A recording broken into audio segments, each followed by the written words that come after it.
Hello, welcome back to Project S.I.V, where S.I.V stands for Suicide Informational Videos. In this video, it will be an interview with someone that has attempted or came close to attempting suicide. For the new people, tell us a little bit about yourself. I am a high school student going to my senior year. I work with little kids at the Marshall Center.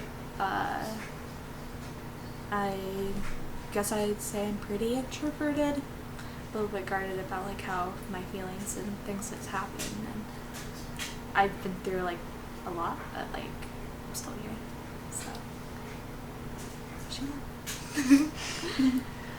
Alrighty. So, here we are talking about your attempts of committing suicide. Anyways, okay. What kind of emotional impact have you experienced? I don't know. Now the questions don't make sense in my head. So the emotional impact that my suicides have had on me. Yes. Well, my suicide attempts, I should say. I'm not here in spirit, I promise. I think they're, in a way, almost a self-heartbreak, because when you're at that point of not wanting to be here anymore, you don't care. You care about everybody, and that's why you think you're doing it. Everybody else thinks it's selfish. They think that you're doing it to hurt them. But some people might do that, but very rarely. When it was up to where I was, I thought they would be better without me. That maybe they would have, my brothers and sisters would have a better chance of life. Maybe everything was my fault. And at that point, I was thinking, I hate myself so much, why even be here? Why try? I would have no future anyways. I'd just be stuck in the same things every single day of my life. And I didn't want it anymore. I didn't want the pain. And I felt like I was causing others people pain. And when I couldn't kill myself, it was devastating to me. Not because it was like the damn it, I couldn't do it thing. It was the I tried, but I failed. And the failure was more like a great, I can't even kill myself right here. Next question. What kind of physical impact have you experienced? A lot of scarring from the attempts. So I have two that are just attempts from the rest, and then I just have a lot of scars on my thighs and things like that from cutting, because leading up to like those moments. How has this affected your mental health? I think it is, it's like a double-sided knife, like blade, you know? How they say there's a good and there's a bad, there's a negative and a positive. I think it's had that type of effect on me. I think the like more negative side of it is in that moment, it's really, really bad. Obviously there's a chance of me not being here type thing, but at the same time it was a experience that I had to go through in order to realize just how much more valuable life is, because it was always what happened after it that allowed me to continue. Because if I didn't have the people realize I was really truly in pain and build those support systems off those attempts, I would have just attempted again right after and probably succeeded. Okay, next question. Do you feel as if you're still at risk of trying again? No, I think with the medications I'm on now and all the therapy I'm going through and have been going through for like the last 3 years, I think I'm in a better place now. I'm away from the things that made me feel like I was constantly stuck in the same situations. and I think I feel like I actually have a future now, and that I'm not hopeless, and that I will make it to past 20. So, yeah. Okay. What have you tried to get help since the incident? I've talked to a lot of counselors, a lot of friends who've had similar experiences to me, a lot of friends who've actually been through therapy and learned more about like how it helped them. And eventually, when I got to high school, my freshman year, about halfway through, they put me in therapy myself, and I've been working with my therapist for the last 3 years, and about to start trauma work. So I think those are, and having the support system that I do now and not being in the same area that I used to be in, it helps a lot. Just life's calming down, I guess. Something I never thought would happen. Well, that's good. Okay.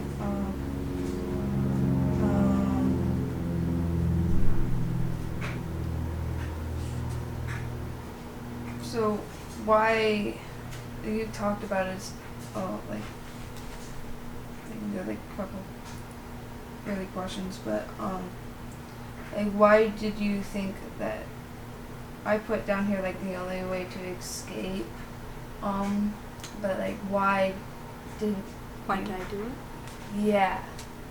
I did it because I felt like I no longer wanted the pain. I had no future, and everybody else would be better without me. I wanted to go see my animals I had already lost. I wanted to be somewhere that everybody said the pain stops. Because whenever everybody would talk about heaven, they said that's where the beautiful things happen. Where the pain is no longer there, where you're always happy and you get to see everybody who loves you, who's been waiting for you. People who really want you there. I wanted that. I wanted people to really want me. I wanted to feel like the pain wouldn't last forever. I wanted everybody in my life to be happier. I felt like the only way for that to happen was if I wasn't here. And so, suicide, it wasn't an escape. I thought it was a solution to me. I thought I was the problem with everything. Maybe if I wasn't here, I would be happier, and so would everybody else.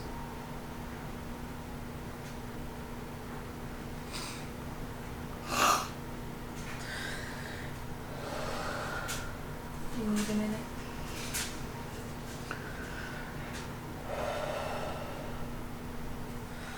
Okay. You ready to go to the next question? Yeah.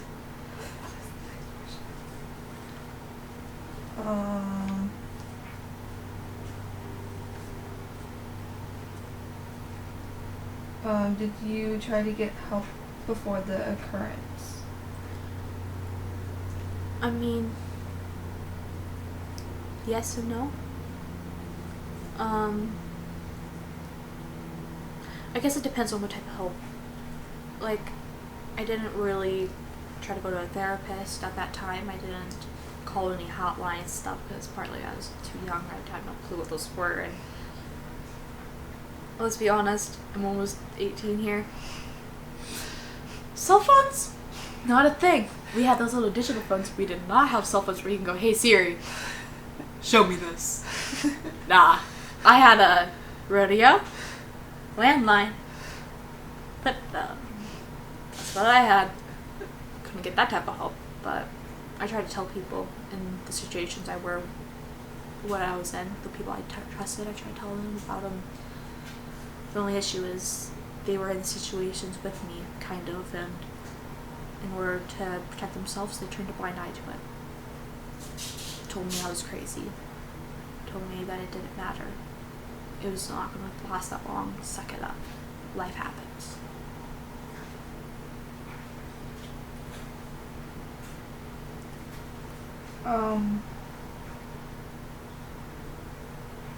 Okay. Okay, I know you talked about this also, but how did you feel up leading up to the thing? In one word to describe it, I would say hopeless. It's the best word to describe the feeling. It's just hopelessly empty and just nothing's there. Why live?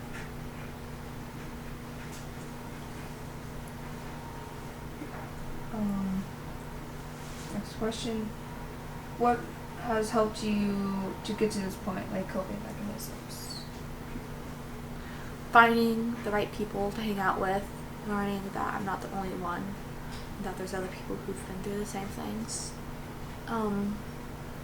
Going to therapy, trusting that other people, there's good people in the world, and that not everybody's bad.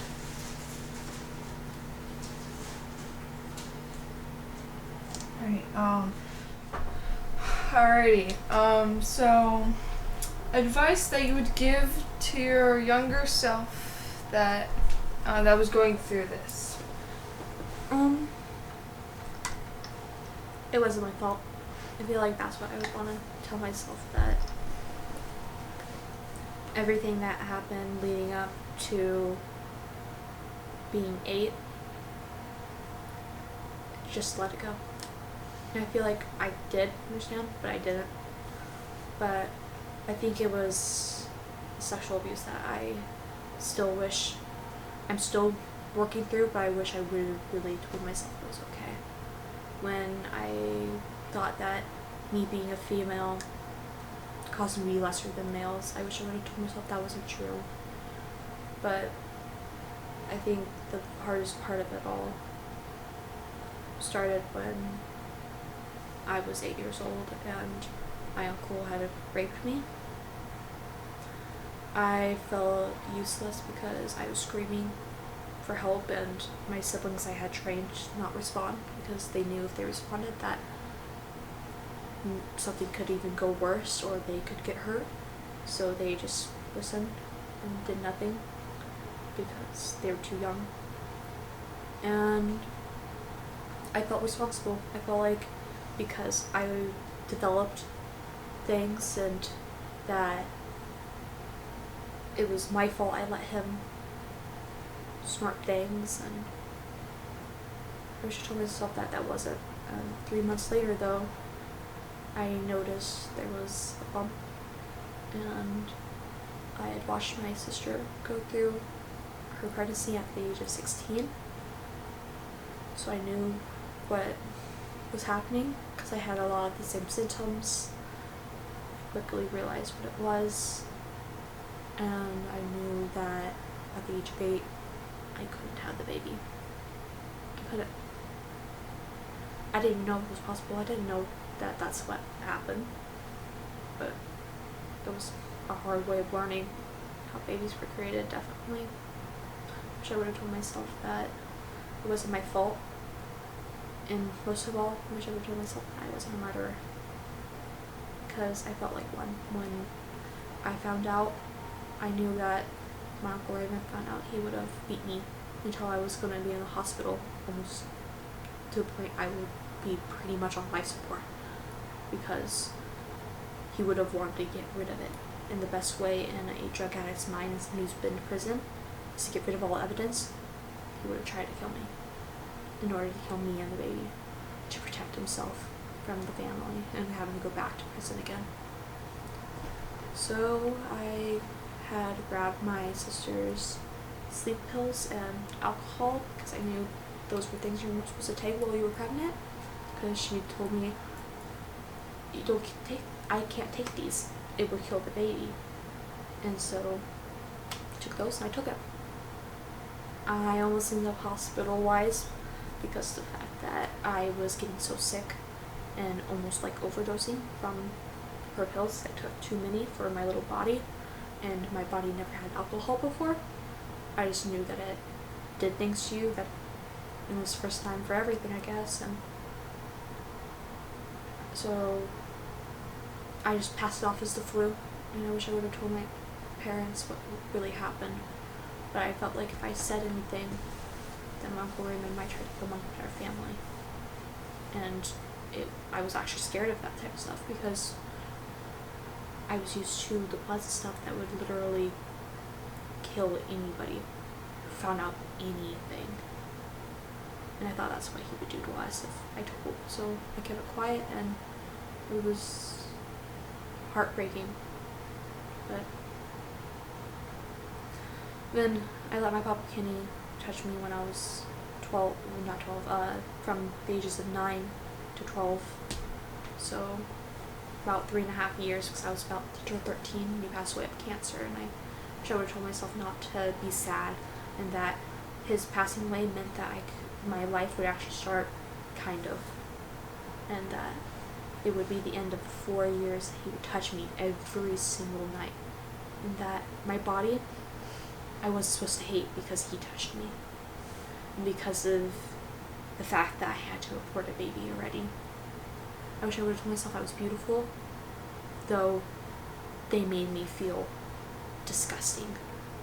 They made me feel like my body was this terrible place that was supposed to be used for guys' pleasure. And I feel like